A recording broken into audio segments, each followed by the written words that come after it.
idle. They're thinking entirely about this match, then they think about the next match. Agreed. Maybe they take something like they see just how strong Lone Druid is, maybe, and maybe we finally see a Sylar Syllabear, but we'll see from there as we get started with the amazing intros to the stadium.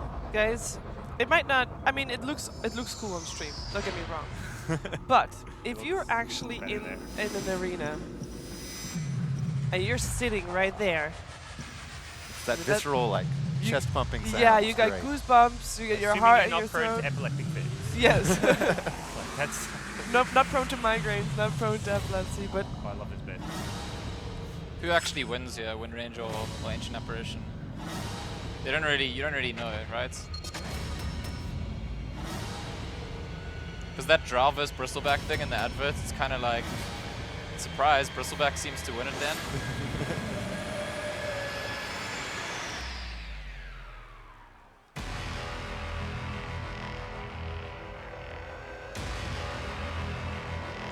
no, this is actually really cool. If you're sitting in there, it's amazing. If you have a chance to witness a Dota 2 event live, you probably should take that chance. I'm gonna say something that like Dota fans are gonna be really upset with, but I think the Counter-Strike intro is actually cooler.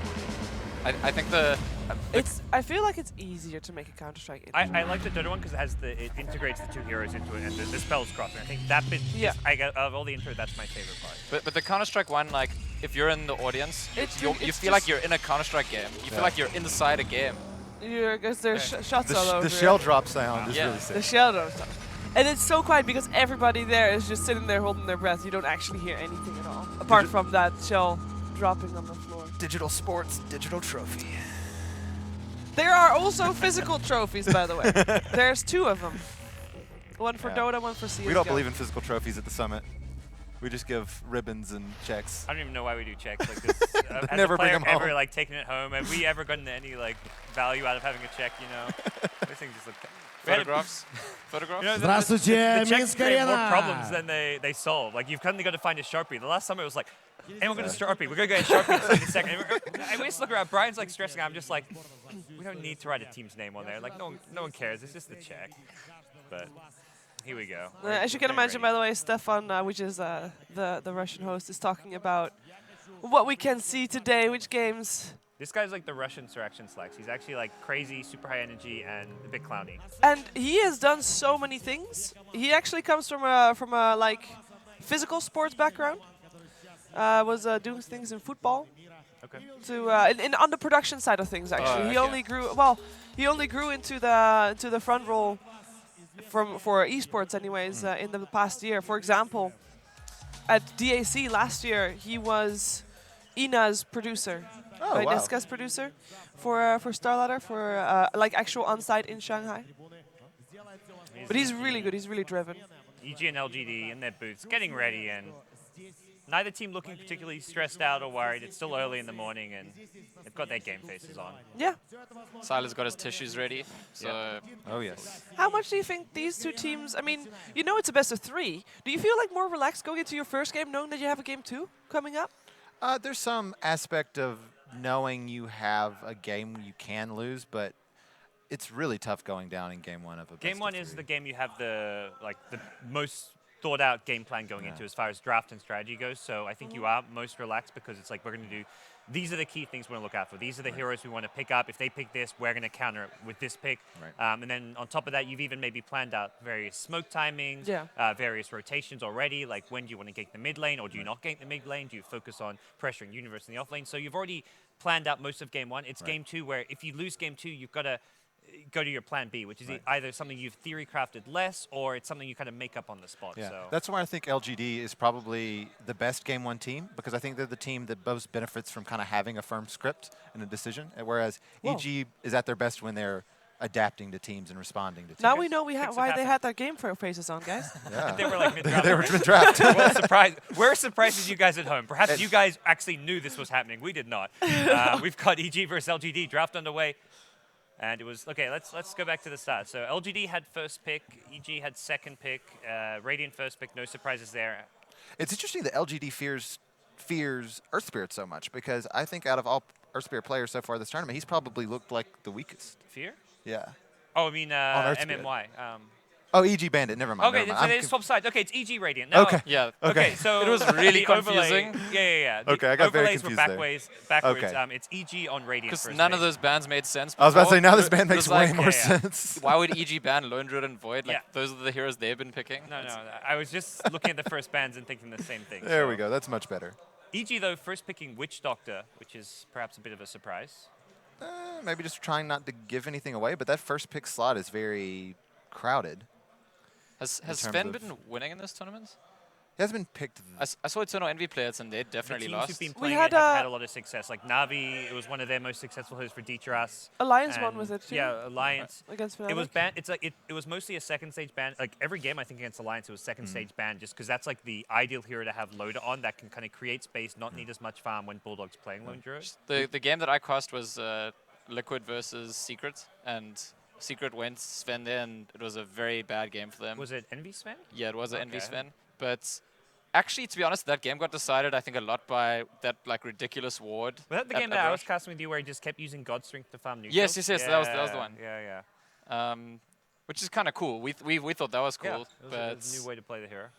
game didn't go that well in the end. So Sven, Lina. I mean, both these LGD first two picks come out of nowhere, really. We've not Yeah. like seen any prioritization. And we have towards Dream Lina. Protector, another signature hero that they haven't picked yet this tournament. Well, PPD's happy. Oh, So, man. I mean, I think the key hero to look at for EG's draft so far has to be the Batrider to me. They pick it second before LGD can respond to it, then they immediately ban the Vengeful Spirit. Oracle was still in the pool, though, and Yeah, LGD opted not to take it. Yeah, I wonder if LGD will pick up IO here to go with the Sven, because it's not banned out yet. MMY plays a pretty good They've IO. got to be considering Oracle, though. Whenever you're against Batrider, Oracle is just like the false promise That's true. instantly dispelling off That's Batrider true. Lasso is just such a huge tool to have. So yesterday, Sumail played Bat, but that's Universe was Void. Void is out. Do you think this is a Universe Bat? Is it a Sumail Bat? How does Bat fare in lane against Lina, generally? Okay, it's I kind don't of. think it's that bad. It's like a who's going to outplay who kind of matchup. Right. I think he'll have a I think harder it's time Lina versus. favored. I think it's. I mean, Lina's got really high range, so Yeah. it doesn't have to go into range of the Napalm that much. You have to play very cautious once you get a few stacks. on Oh, you, though. is this the MMY roaming Sven support instead now? Oh yeah, that's actually something he's played He recently. picked it up yeah. in the Is Shanghai it an, qualifiers. maybe Lina? Maybe Yeah, Lina yeah, roaming It's almost Rubik certainly a Sven? maybe Lina, yes. Yeah. But this, I think this is MMY roaming support Sven here, actually, because they did the same thing in the Shanghai qualifiers, trying to throw their enemies off balance in terms of how they were going to play by picking Sven, making them think it was their core, and then changing their entire strategy of the draft there. Not as strong of a pivot with the gyrocopter pick in the Shanghai qualifiers. They picked a Lycan instead, and it completely changed up their entire game plan. The most interesting thing about these two drafts is that neither team is prioritizing pushing at all. Not a single pushing core has been picked up. Even in the past where teams have gone for greedier drafts, like you look at what Alliance are doing, they're running these more farm, passive lineups from time to time. They still have like a lone druid, something that can push down towers. They still put loader on a hero, like a Juggernaut even that can push towers. We're seeing Gyrocopter, Spectre.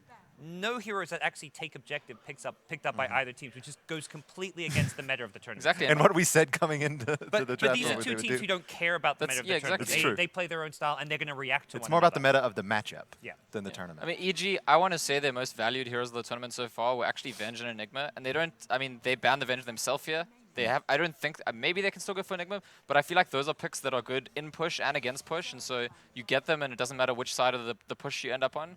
But in this draft, it's like, why would those heroes be important? This match is not about pushing. Wow.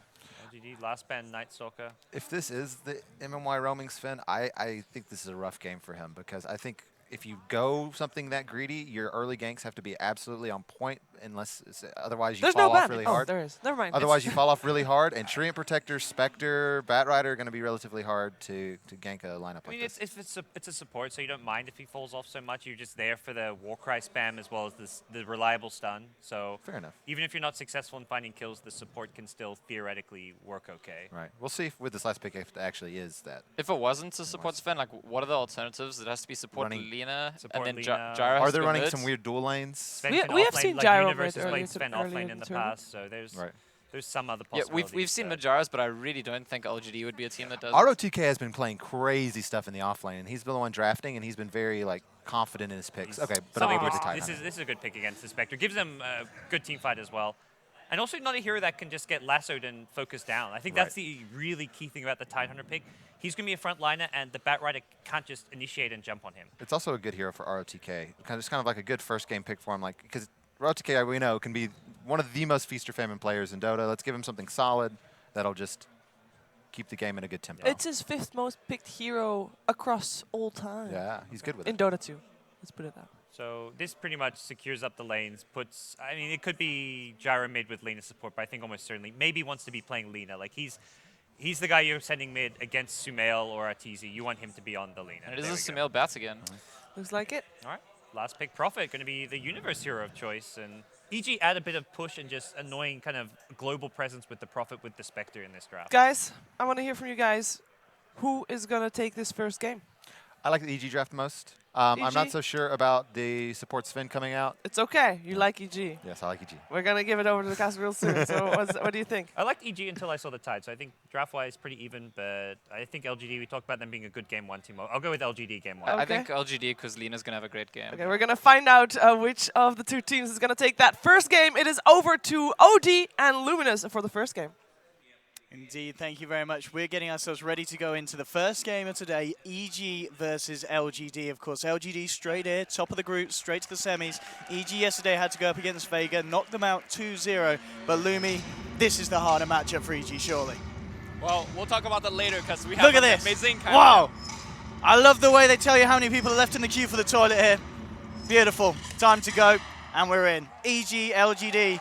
Let's talk about the lineups, Lumi. We've got your Spectre, we've got your Nature's Prophet. The perfect follow-up, surely, for a Blink Lasso catch-out. I absolutely agree. I think the panel is mostly on the side of LGD, but I think EG in the mid-game, they could stretch the map out with Nature's Prophet. And when the map's wide open, that's when you love to have the Bat Rider. That's when you like to have the global presence of the Treant, the Haunt, as well as the Prophet TP. I'm actually siding with EG. Should the lane actually go even, but we'll see. It looks like LGD is threatening to invade the jungle here. Yeah, and they've got some, they really pack a punch at level 1, these guys. Yes. And let's talk about this, the MMY Sven. Sven roaming around support. The panel talked about how it potentially was a little bit too greedy of a pick, but in LGD's eyes, this could work out. I mean, how do you make this work? What do you think we'll expect to see from LGD? I don't think it will work, and I think PPD was really prepared for this roaming MMY. That's why Treant is such a good pick, right? You need to have those first and second gank work. Living Armor is a plot armor for whoever you're saving. Like, that person is just not going to die. So, looking at LGD spells, the only really good way to deal with the Living Armor is the Sylar Rocket Barrage. But apart from that, the Living Armor is going to block so much damage, it's going to prevent and heal. So, I think MMY needs to really pick his place to gank, and those ganks need to be successful. Because, like the panel was saying at core, he's a very, very greedy support. Needs level, needs farm, you know. That kind of jazz. And talking about the actual 2 cores, so the Gyro versus Spectre. Cylon is Gyro, one of the his signature heroes. But at the same time, we've got Artor on the Spectre. And this is a hero that recently, a lot of people have been talking up on this patch. They've said that Spectre, this could be the next go-to hard carry. Is this as strong as people are saying it is? I think in this game it is. Yeah. I mean, if you look at Gyro, he's a hero been falling off. And for a Gyro to be successful, you need to make those roaming gank work. So same thing with that MMY Sven, which, again, you know, the Treant is very good at. Whereas if you look at Spectre, he could just farm in the lane. If the gank looks good, he'll hunt in for the KS. Mid maybe needs to be careful. I mean, 4 stacks of Sticky Napalm. We're seeing this matchup, the Bat versus the Lina. Is this a lane where you expect to see a clear winner? I mean, 5 right stacks, now, you right now you careful. just see Sumail is winning the lane. With that said, though, Lina does have that magic wand. Lina, historically, is a fairly decent hero against the Bat because he could only really tower dive you if you have a ton of creeps under your tower. And Lina's one of the better heroes at shoving out the lane like he's doing so right now. With that said, though, he can't feel too comfortable until he gets spooked. So you can see that Sumail is looking to play fairly aggressive. And talking about aggression, so DDC just forcing Universe back away from this off lane. Universe is having to currently deal with this tri-lane, and it is a very scary tri-lane. I mean, Gyro, Sven, Rubik, you get caught out as a Nature's Prophet, you're almost certainly going to die. So Universe has got to play this very safe. But then again, Universe as an offlaner could be considered as just one of the smartest in the sense you very rarely see Universe feed at the start of the game. No, he plays relatively safe as he's doing so right now. And this is the power of Prophet, right? You go into jungle and you can still help out the lanes. Whereas Tidehunter, you know he's in the jungle. You know he's actually doing absolutely nothing for the next 8 to 10 minutes. So effectively, EG is playing with a +1 on the map. And at the moment, it's just pretty much which carry hits the most CS at the moment between the Spectre and the Gyros. They'll both get total free reign of the lanes. At the moment, 11 to 6, 9 to 9-6, but Artur's got these ones coming in now, so it's going to stay pretty much neck and neck. The mid lane, Lina 10 for 0, Bat 13 for 3, so somehow just slightly ahead. But I think, as we kind of expect, this is all going to start to kick off when LGD start to try and use these aggressive supports in rotations, and we'll see if EG are able to deal with it with the lineup. And as you said, the Treant armor is certainly going to be an issue for LGD when they start to look for these roaming. Yeah, it looks like both team is just kind of chilling back and farming away. You can see that the LGD support has actually warded off the camp against the Prophet up top. So Prophet is like, okay, well, I'll just go to another part of the jungle. So effectively, both of the off lanes have been relatively shut down. And Tyhunter just took a quicker trip home. Don't worry. All he has incentive. Bada's, Yeah, he all just his picked up gold. the boots. Yeah. He's cool. And then made a stack. Yeah, but the concern is you're playing Rubik as well as Sven as your two supports. Both of them wants Blink Dagger. Both of them wants, effectively level 8 at least. I just don't know how they're going to get it. They don't really have a jungle to stack and pull from. I mean, right now one person's pulling the top, but apart from that, it's nothing really to write home about. Yeah, I mean, the way that this game's going, I can see it being one where we're not necessarily going to see too much aggression in the earlier stages. You do have MMY heading towards the mid lane, hanging on the high ground on his Sven. Actually going to go for a solo smoke. He's level 2, so Warcry and Stormhammer at the ready. Lina's out of mana, so... It's just going to be a hard one to catch out. Again, there's also living armor that you have to account for. I don't think they get this kill in I don't think shape so or form, yeah. And the way that Maybe is posturing himself, he's very aggressive all of a sudden. Because for the most part, he's been playing really far back.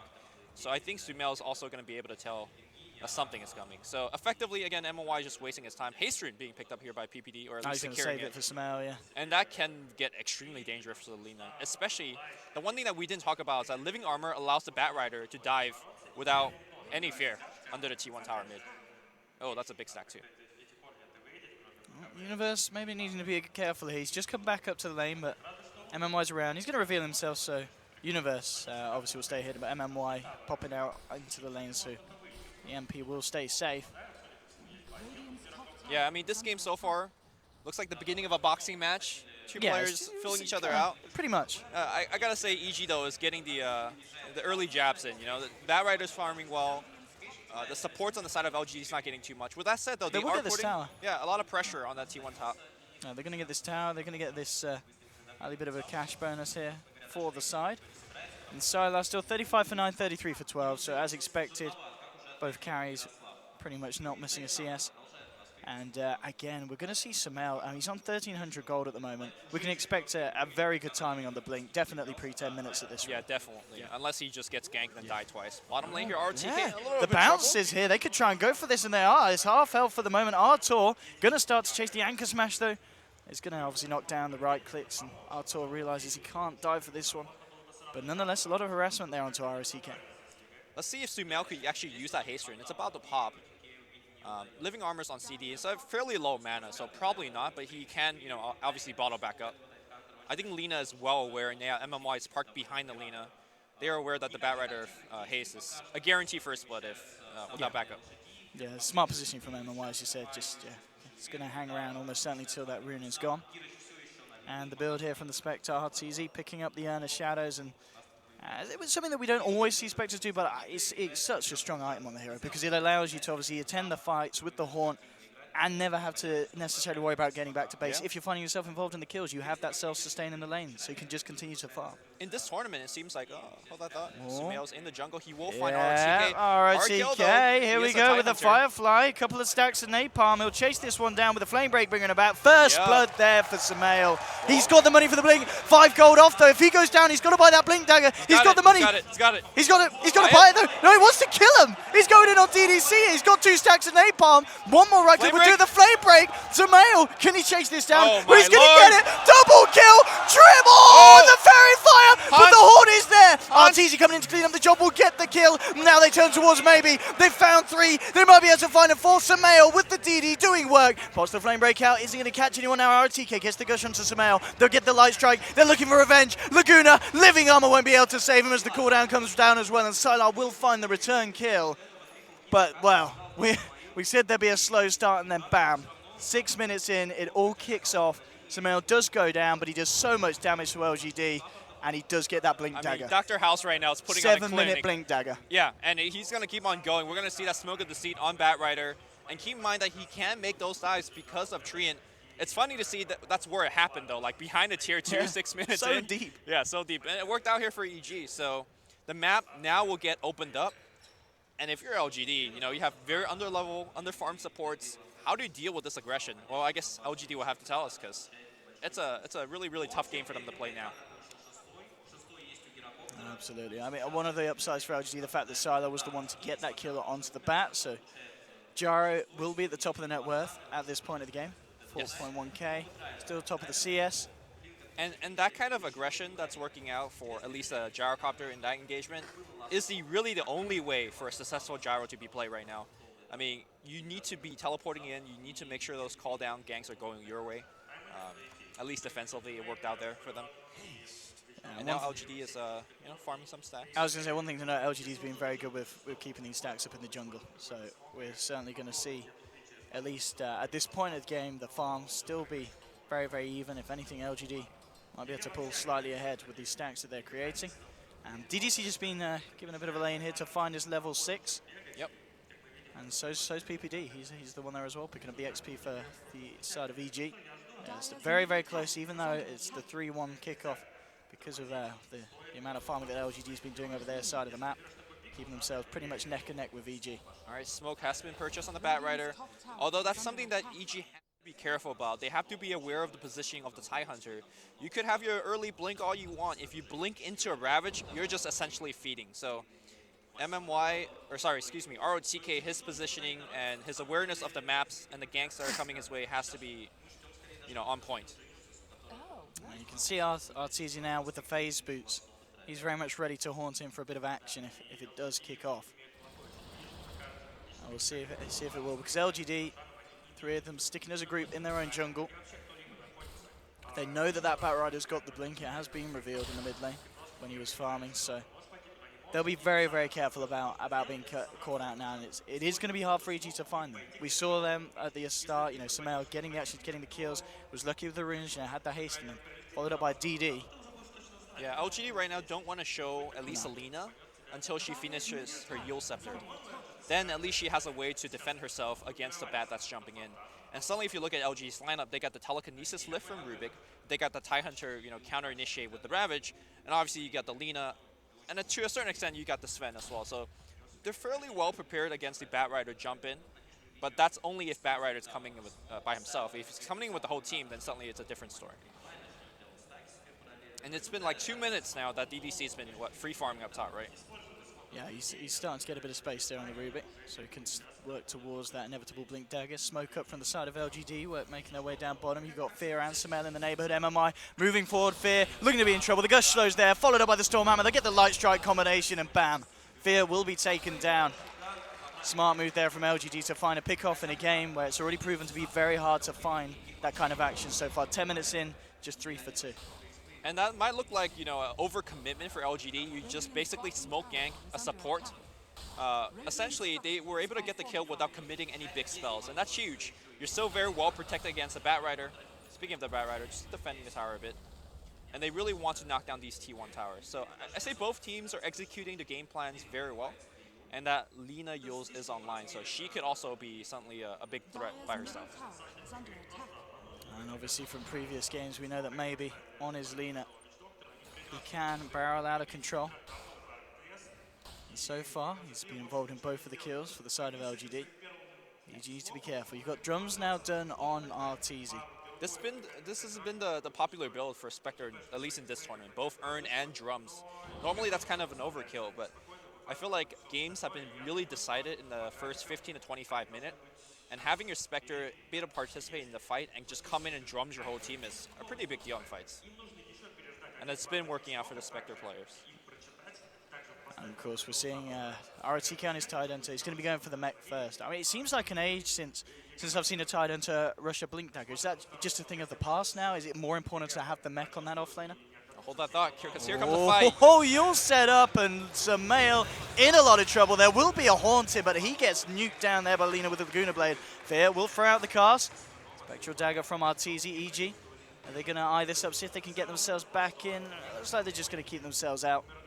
PPD coming in to scout it out there with the Nature's guys as LGD do split, but again, they get themselves another kill. But yeah, so the mech on Titan. Right, so if you looked at how that fight progressed, right, you saw how LGD's heroes just drop, a bit of HP on every one of them. And that's where really the mech helps out. With that said, though, I think the Blink Dagger would be really good against the Bat Rider. You see the Bat blink in against one of your guys, you blink forward and you ravage the Bat +1.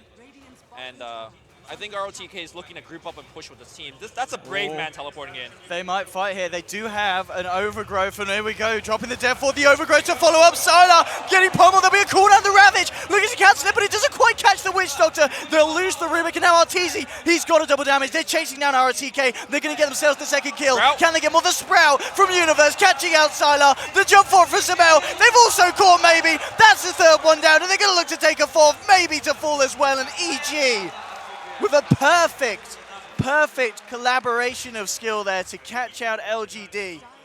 And they looked to the greater scale there. They didn't hone their skills all on one hero. They knew that they could get multiple ones, and they did it beautifully. Yeah, unfortunately, the Tidehunter Ravage came a little too late, and it also did not cancel the Death Ward. The Death Ward did so much damage against the Gyrocopter, and previous to that, you were asking about the mech. Well, boy, they sure wanted a mech right there. And that's going to be put on hold now. Yeah. Losing his life again, the Tide. Knocking back the farm, and that was, yeah, as we saw, a big swing for EG to take at this point. 13 minutes in, that's going to put them comfortably ahead. Yeah, normally against an LGD, you lose that kind of mid-game team fight. You're like, you know what, that's cool. We got the better late-game lineup. We could push late game. But if you, again, something that Panel pointed out is neither of these teams are really exceptional pushing. So all of these mid-game team fights is going to have a huge ramification down the line. LGD can't play their standard, hey, let's sit back, defend high ground style. They need to start winning some of these team fights, and that's why I thought the last pick Tidehunter was very smart, but so far it hasn't really been converting. Mid lane, that's all. Nice, gonna snag the dagger. We're on to the Rubik from Mr. Arteezy, PPD. Going to get some intel into the jungle, heading around, checking what's going on here. Little spot out maybe. Oh, that's something you don't want to run into. Someone blocked me here, and well, they want to go for this. The Haunt in. In fact, it's the mid fight this is where it's kicking off because the Death Wall was laid down by Fear. They follow through.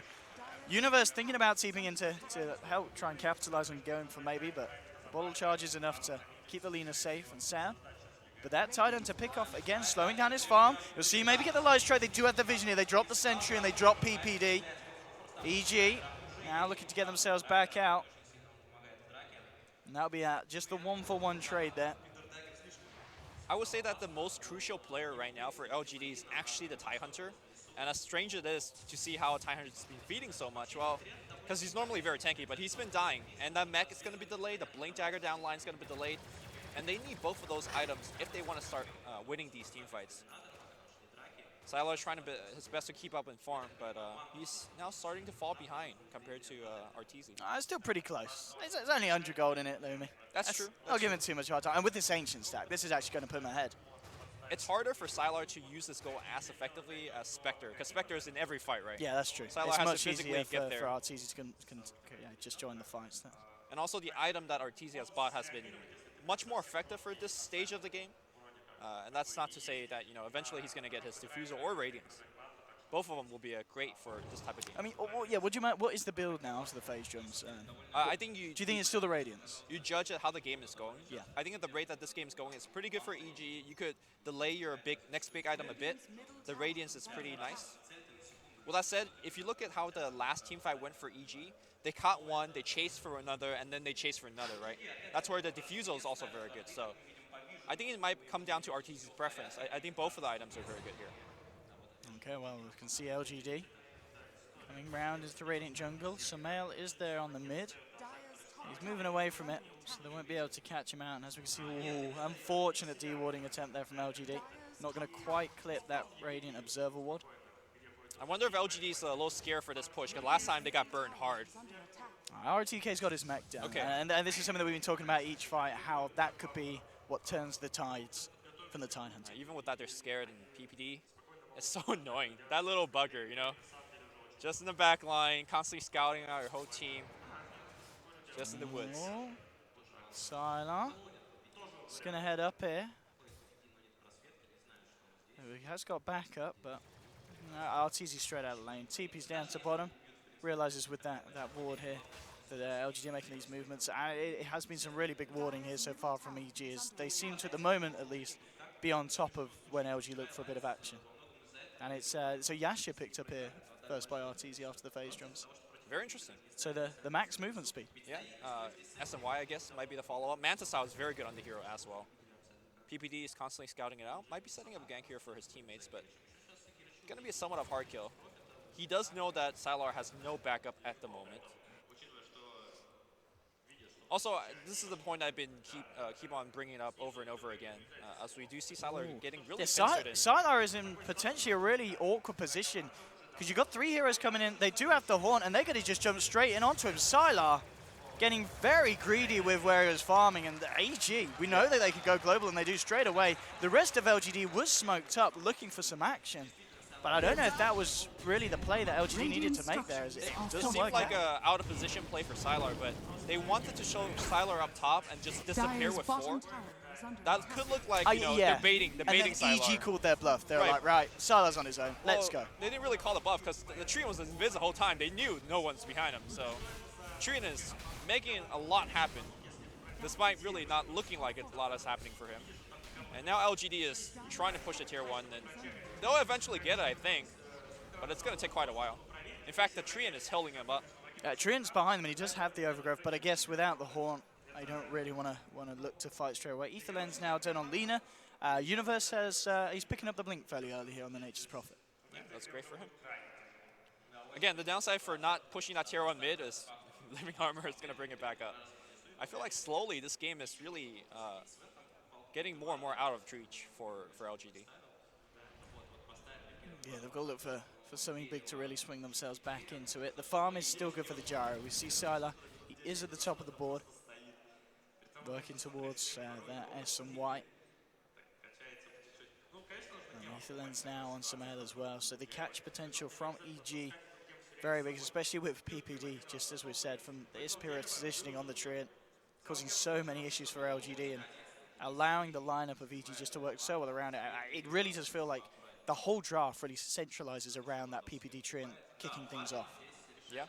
I think if LGD downloads this replay after the game and watches it, they'll kick themselves, like, in terms of how much the Treant has really done against them. If LGD was winning, they could afford for an early game gem and try to shut him down that way, but obviously they're not winning. They don't really have the luxury of picking up a fairly expensive item like that. Here we go, LGD is looking to push, and it's like, hey, this tower used to be at low health, and now it's back to half. Yeah, they should get it with this Force. Force push it down the mid. Living Armor comes out. The flame break. The cask will bounce between the two. They'll jump in, but the Yule's there to hold the bat in place. The Ravage comes through as well. Samael in a bit of trouble. The cooldown, but from the sideline, Fear with the Death Ward powering onto RTK. RTK will fall. It's a 1-for-1 at the moment, and now the damage on MY. He's got to run. Arteezy looking for the cleanup here. Can they follow through for more? There'll be the telekinesis onto Universe, bringing him into the Laguna Blade. That's the second one down, but Arteezy's still cleaning up. The cast, the bounces. Sylar will go down. Double kill for Fear. This man on his Witch Doctor. Huge step forward into huge bounces here. They'll continue to chase. The movement speed from Artur. He's looking for the two of them. There will be a Yule Scepter holding him back. Can they still chase this one down? The stolen cast, but Arteezy still wanting to go for this. The bounces onto him. Now he's looking for the Rubik. Can't get the Lina. Wants to try and find DDC, and he'll throw out the dagger. That should be enough to get it. With the Leech Seed as well, they'll find themselves a 4. And EG taking the trade, 4 for 2 there. And again, Fear's positioning with these Death Wards has been absolutely brutal against LGD. I mean, granted LGD like just banged themselves against that mid-tier 1. Like they're like, okay, they're glyphing it up, they're using living armor, let's just stay and just get the last hit. They did get the tower, but that suddenly put themselves in a position without creeps, and that bounce, the cast was so amazing. With that said though, we did see Rubik stealing it and using it back against EG with Ray effects. And speaking of MMY steals, he's got living armor a couple times this game, he's got cask, and if he gets a big ultimate like the Overgrowth being the biggest one, or the Death Ward, you could get some pretty good team fights going for you as well. But so far he hasn't had the luck of stealing it. And PPD's got the mech for the side of EG now, ready for the next fight. And yeah, another really painful fight for LGD, and it was very close to being a team wipe, as you said, pretty much just that stolen cast there being the thing to stop Arteezy from being able to pursue down maybe on his Lina. 13-6. And kind of Fear having a similar bit of a journey as PPD did yesterday on his Witch Doctor, where we're seeing these fights in 22 minutes in. Fear's more than halfway towards his Aghanim Scepter. Fear is, or no, sorry, not Fear. PPD and he knows they know. He's like, I'm out. I'm out. I'm not messing around. And LGD had the full 5 moving in towards him. That's a slight mistake by our RTK because, well, obviously he had no way to cancel that. Yeah, Sven was nearby but couldn't quite get in range. And PPD actually very smartly TP'd just outside of the range of Sentry Ward, so even if Sven had got up there, he would have still been okay. Again, both teams farming away. And this is where you really ask yourself, who's got the better late game, right? We're kind of gearing up. And I like to start by looking at the supports. You know, on one side, you got a Death Ward that's been honing everybody. He's working towards his Aghanims, I imagine. He's super close. As I said, he's pretty much more than halfway. So the damage is going to even ramp up more and more. And then I've been, you know, just raving about this Treant already throughout the game. So he's been doing amazingly. And the thing is as well, you look at the Witch Doctor in theory, LGD, they've got a lot of ways to stop it. It just seems to be his positioning has been amazing. He just waits for the skills to come out, and then he knows the opening Fear. He's also been using it from Fog, so that makes it very difficult for DD to steal it. So speaking of the support of LGD, you know, you got 2 support. At one, MMY, he's just a big stunning thing now. It gives us He's the stun and run machine, basically. Yeah, he can initiate and he can get you the hell out of there. Right, the armor is also very nice against the Witch Doctor Death Ward, which is just nice. And DDC's on his Rubik is, you know, if he gets the steal. It's like the X factor, right? Like if you get the big steal, if you get the amazing plays, then sure, that's great, but you can't count on it every fight. RTK has now got that blink on top of the mechanism. So we can maybe see LGD find a bit of a better jump in, because all these last fights, you know, it has been EG just catching LGD out in awkward positions, as LGD maybe hang around a little bit too long on a push. Right. So maybe this blink dagger could be the turning point. Maybe. He has got that point booster and 2k on top, so he himself is very close to the Aghanims on the Lina. All right, the smoke gank into your own jungle. Or roam into the jungle. You're going to find PPD. He moves away. Ooh. And he's like, whew, just in my little trees. I'm good. I'm good. And look at how much economic damage he's actually doing, right? Just all these sentries being forced out. This is actually absolutely hilarious to watch as a fellow support player. Like, you just... PPD's looking, like, he's sitting in his booth. He's just laughing. He's having a good time. And talking about a great game for support people to watch, the Witch Doctor, he's got it. Fear's got it done. 24 minutes in, Dash Your Aghanim's done on Witch Doctor. Yeah. And we've already seen how much that can do. That in itself is an absolute nightmare for LGD to be dealing with in these team fights. Top lane, and Universe. I mean, we've seen him turn up to the fights. He's been involved in all, well, 9 of 13 of them.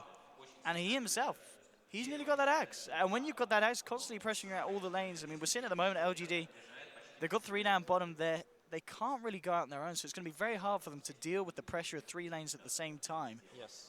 Without having the worry of EG catching one of you out. So. Yeah, let's not forget about the Bat Rider, right? We haven't seen him on camera for a while. I imagine he's farming up a Storm. Yeah, he's got the forest. He's got and 2k on top. Yep. So I imagine Bucha Travel is following up next. Yeah, bots or... I mean, yeah, I guess you get the BKB after the bots this game, or is... Yeah, I think bots BKB could be nice. Bots is good because you have Profit to add to the global. You have the Spectre Haunt to even add on top of that. So. And again, PPD's warding. They see exactly this coming in. They'll actually just pop the Haunt straight away. I don't know if they're going to do anything off the back of it, but a bit of a kind of, we know you're there, LGD. It looked like very trigger happy from RTZ, but they saw RTK leading the charge, so I think he wanted to cancel the Blink Dagger from RTK to prevent him from, you know, jump Ravage. It's a bit of a cooldown for the Spectre, but the way that EG has been playing, they've been farming better. So they're just using the map, and you see that goal lead is going their way. Yeah, I guess at this point they know that it's unlikely for LGD maybe to try and look for a fight, and if anything, find a successful one, because we're 26 minutes in. They've only got themselves 6 kills, so it's been a fairly slow game for LGD. Yep. Sylar, it is worth mentioning, though, he is still top of the net worth. Yes. He's got 2.6k gold. BKB's done level 16. This Gyro can still be very, very scary in these fights. They've got the combination with the Blink Ravage, with the Storm Hammers, the Light Strike Arrays. They can get the stuns through, and especially against a lineup that doesn't have any BKBs at the moment, and a lineup that we're, well, maybe going to see a BKB on the bat, but that's probably going to be it this game. One of the rare instances where you see both BKB and Manta Style on the Gyrocopter, and he's getting it just because of the overgrowth. Yeah, full defensive. You need a couple ways to get rid of it and start attacking. Right now, LGD is just, well, again, banging their head up against the objective. They do know, obviously, that it's going on EG. They've sent the Treants in, but it looks like they are going to have to let this go. So LGD will get away with it, and they'll get themselves the Aegis there, pop it onto the Gyro. And yeah, I guess that was one of the things, as Pim just pointed out. The fact that Spectre didn't have that Haunt available meant that it would have been very, very hard for EG to contest. So a nice opening there for LGD. I wonder if this would be a decent game for the Aghanims for Batrider. It's definitely one of the least purchased items for him. It's because we've seen games as well where there's been very farm bats like Misery Bat, I remember, and he gets Ags Refresher Octarine, and doesn't get Ags, he just gets Refresher Octarine instead of the Aghanims. I mean, combined with Aether Lens, it really increased your range of finding. Catch. Yeah. You never really count on double catching. It's just one of those like nice things that you could get. But given how LGD is generally very clustered up as they're team fighting, especially dealing with the Haunt, you might actually find yourself finding a two-man lasso fairly often. And let's not forget that it does increase your damage by a tiny bit. But again, you don't really buy the item just for that. But. DDC looking. He is on it, and Haunt. Oh, overgrowth to cancel the TP. It comes out a little bit slow, but just in time. And no spell to be stolen because he's still invised. Yeah, and they can't. No mana for Haunt. Yeah, a Spectre is out. In fact, he'll dagger through the trees and start juking. There's a Radiance finish on Mr. Arteezy. Yeah, a Radiant Spectre, Aghanim's Nature's Prophet. We do have a Hood now on ROTK. But we yet to see him really do anything big with the Blink Ravage. They just haven't found the opportunity to make a jump onto EG. Yep, and this is one of their last few opportunities, as Pim Bimigo is showing us that Smoke is on cooldown for a long, long time. This one has to work, or... And PPD's just going to dispel it. He's sitting there with the Nature's Guys, and this tree, it's so annoying for them. They'll jump in onto Artur. They're looking for the solo kill. He has got the Haunt. Can he get himself out? No, the Chain does it there. The Living Armor! Oh, no, he still goes down. They will lose two, though, now EG. They're looking for more. They'll jump in onto maybe getting himself out. Silo with a wraparound, getting the cooldown onto Universe. We're going to see the rest of them go through. Getting the Sprout from Universe does catch out Sylar. The Batrider lasso to follow up. He'll pop the BKB. Will look for the TP out. He will escape. So a 2-for-1 trade. I think at this point, LGD, a support and an offlaner for Arteezy, they'll take that trade. They'll take that trade, and again, we do see Living Armor and, of course, the Death Ward doing so much. The Living Armor allowing the Death Ward to get that 1-2 kill. And I do want to say MMY Sven, you could almost count him to be not really a hero. So it's like, okay, we traded a tie for a Spectre, and you'll take that trade any day. Absolutely. Getting Arteezy, that is the big kill here for LGD. I'm sorry, I have the utmost respect for MMY, but the position that he's in this game is just not the greatest. And the fact that LGD, they've just been so on top of this stacking game. If there was a reward for getting the stacks done, LGD would win it every time this match. I mean, there's so much efficiency for the guys. Oh, well, there's a TP in from Prophet. He says, right, I'll nick that ancient, I'll take that ancient, I'll take that one. Jungling. Here we go, this is Cliff jungling. This is how it should be done. Yeah, this and then he is blinks how it out, should be look done. at this man! Hey, easy goal, cheers, cheers Sylar. The question is, when will LG actually pick up a gem? Yeah. I'm just... They got dust, they got sentries. Nobody's rich enough to really just like pull one out of their pocket though, that's the problem. Oh, Haunt is coming out. Who are we looking for? Looking for DDC top.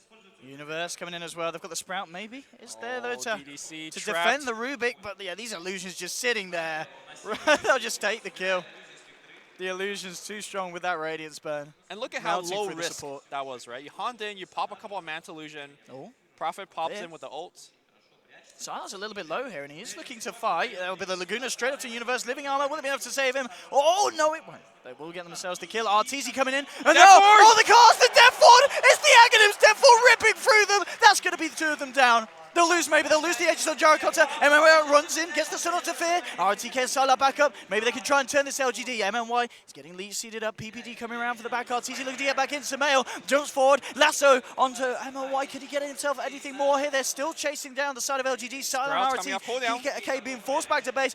Oh, unless he bounced him out here. He'll get himself out of the Sprout. They got Ravage. Yeah, they need to be careful here, EG. They don't want to overstep the mark. LGD ready to fight back, moving in with a force. Ravage, 1-3. Rocket Barrage onto Samel. He's got the BKB. And again, the cars bouncing between the two of them. And EG say, you want to fight? We'll take it. RTZ moving on to Sylar. Sylar's going to fall. RTK as well. He's going to be in trouble. Samel diving deep with the Living Armor, with the BKB, getting the napalms down. The Sprout is there. He burns down the trees, but he burns down the fish as well. 21-8. EG again, forcing all of LGD to the sidelines. Yeah, LGD making a ton of mistakes in these team fights. For example, in that engagement, Tidehunter did not have to re-engage, right? In fact, they were fighting essentially 3 versus 5, especially with the profit buyback. So it's surprised to see LGD take these kind of mistakes in late game team fights, because generally that's where they're really, really good at. But right now, LGD with all the momentum, EG with all the momentum, and they're threatening to start doing some high ground damage. Oh, wow. Look at that. Aether Lens. Clipping maybe over into the fight. And goodbye, Lina. Lina now down for 70. He does have buyback available, but this could be the top racks in trouble here for the side of LGD. He'll need a buyback if he wants to. Yeah, and with no gyro for 20 seconds, I don't know if he will. I think they'll just have to admit that this Rax is gone and just have to let these ones go. I think the mid-Rex is also going. I feel like EG has the momentum. They're going to have the gyro back, and as I say, if they do want to buy back here on the Lina Witch, they might do if they can get initiation, but they don't have that Ravage. Yeah, they don't. And of course, Trian's ultimate's much on lower cooldowns. He's got the Overgrowth. He's got the Greaves as well, keeping everybody relatively high health. RTK just tanky on the front line. And we are approaching the territory where Spectre becomes again, the cast, the Death Ward from Fear from the low ground. ROTK pops the mech, but Samel's just moving in. There will be the Laguna to kill down the back, but they've already lost 3 again on LGD. There'll be a buyback from the Lina, but RTZ sending the illusions in, forcing maybe back to base. Again, these trades, EG. And it's GG. Game 1 goes to the Americans, EG. Just what a performance. I mean, there's so many people. I think everyone on the side of EG, we said it yesterday, they've really turned up for this playoffs portion, and it looks like it's no different today. The team as a whole, just individually, and the synergy, it was just almost perfect. Yeah, LGD had a draft where they had to out-execute, outplay EG. With the roaming Sven, the gyrocopter, all his ganks had to work, and Sylar played an amazing game. The Sven, to me, just fell flat. Yeah. It was, I mean, people said that in the draft as well. It was always seemed to be a greedy choice. Yeah. And as you said, it just got to the point where he was nothing less than just a stun and a nice buff with the war. Which was good. Which was good. I mean, which was good. There was, I think we saw obviously get the RTZ kill in the mid lane, which was big. He did end up losing his life, but I don't think we'll be seeing any more support Sven this series. Or at least not against a Trian. No. I mean, the Trian, PPD Trian, it's something that we know he loves. Back in the past, that was the hero. And we're in a patch now where we're seeing people pick it again. I remember in the qualifiers, Team Spirit, Go Black, he's a huge fan of the hero. And obviously here, EG, bringing it up to the main stage of Star Ladder and showing us that it can destroy some of the biggest teams like LGD. I mean, the Trian was just so disruptive to everything that LGD tried to do. Yeah, was not a happy little accident. It was very premeditated. It was amazing. And I expect a lot more of this coming from EG. Yeah, and as we can see, the crowd coming forward here to see both of the teams. I mean, you've got to hope, really, for just kind of the show that Game 2 will be a little bit more close. As LGD certainly struggling here in this first game against EG. But we'll be back very shortly with Game 2. And for now, we'll head over to just the live footage, and we'll shortly be back to the panel after a quick break.